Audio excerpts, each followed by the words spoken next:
Yeah.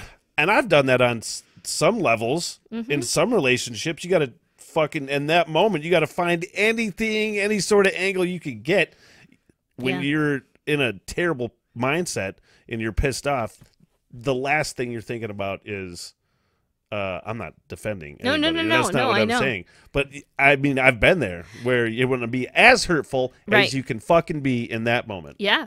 Well, and for you to say that, though, see, this is how we're going to make some change. This is how these little changes are already happening in our world right now, is because people are being reflective. You were just reflective and saying, yeah, I've been there. I've been a jerk. That has happened. And there's nobody's going to shame you over that. You just told the truth. And that makes you now feel like, oh, maybe I know a little more about myself, but I know a little bit more about why I did that. Yeah.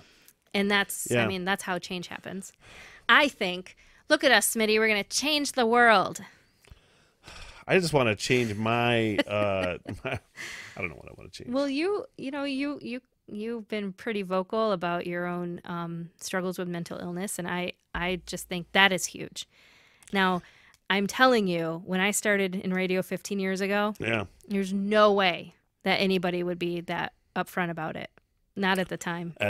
When I started, there was no way I was going to be, you know? Yeah. And on the air, I was probably too personal sometimes. Yeah, me too. You know what I mean?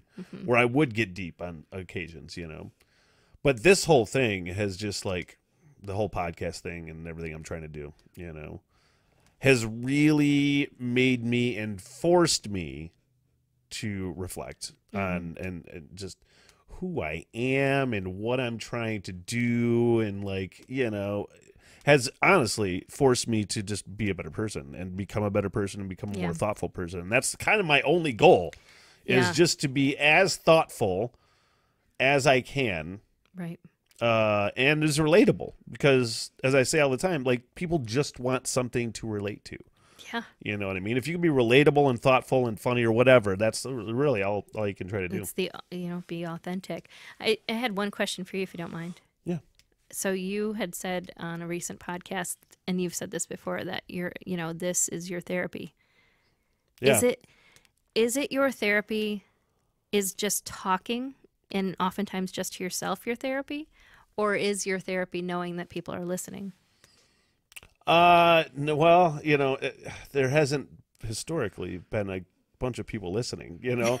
I've honestly, I posted that mental health clip the other day, you know, and I had a few people that I don't know that are YouTube viewers, you know, really respond to it and say, you're speaking through me. And I've had friends that say, hey, it sounds like you're in my head, and I respect you so much for doing that. So just the fact, first of all, that I can affect just 2 or 3 people is awesome to me. I love, again, the relatability. You're just trying to relate to people.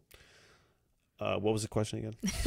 So do you, I mean, is the therapeutic side then knowing that you might be helping someone with your, talking about your pain, or is it just the fact that you're getting to talk about your pain? Part of my therapy is weed. And I'm only saying that because it just, as far as the reflective process, it really lets me get inside my own head and analyze.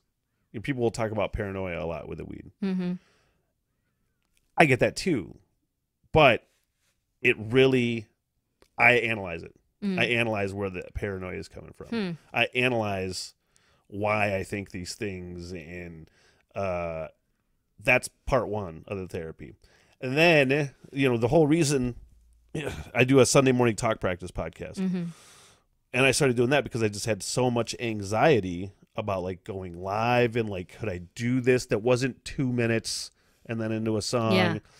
When the Stuttering Smitty thing happens on the radio, I just can go out on a laugh and then kill it into a song or a commercial. You can't do that on a podcast. You got to keep going. And now I'm like clamming up. I'm like, what the fuck am I doing? And I'm like having real panic attacks. And I'm like, I have to just kill a podcast. Right. 20 minutes in or something, because I can't make the synapses fire, and I can't figure out, like, I'm like, I don't know how to get into this bit. I don't know how to do the things,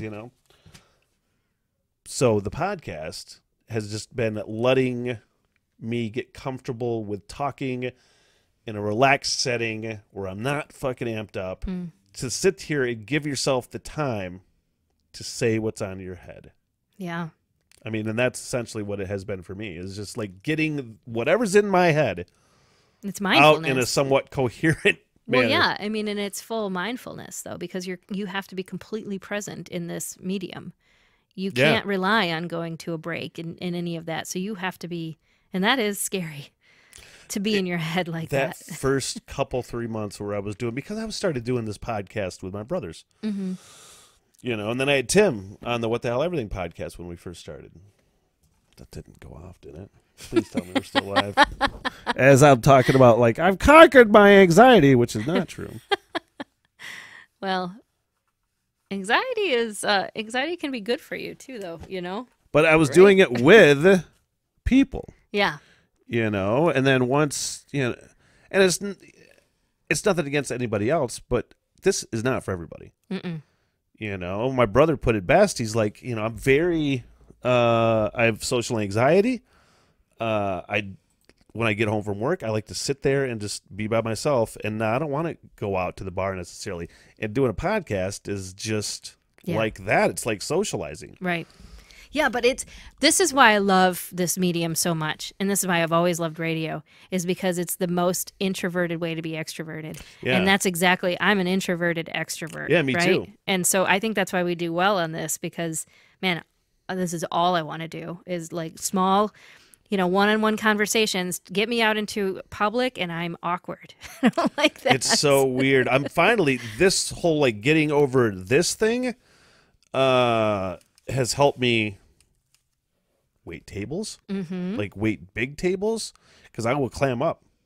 You know, if I'd lose my place and if I'm talking in front of a bunch of people and I just clam up and nothing's working. Yeah. And I totally can get through that now.